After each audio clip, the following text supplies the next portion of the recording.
Hello guys, back to my channel. तो आज हम टीटी ट्रेन में फिर से आ गए, क्योंकि आज हम दूसरी होटल में जाने वाले हैं। दूसरी होटल में ये देखो, टीटी ट्रेन में बैठ गए का नज़ारा। ये टीटी ट्रेन बहुत ज़्यादा रुक रही है। ये देखो बंदर भी यहाँ है,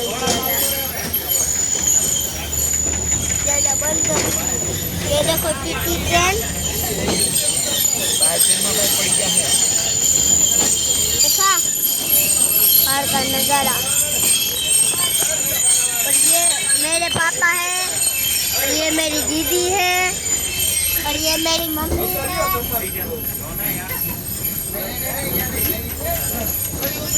और ये मैं हूँ, आपका प्रिय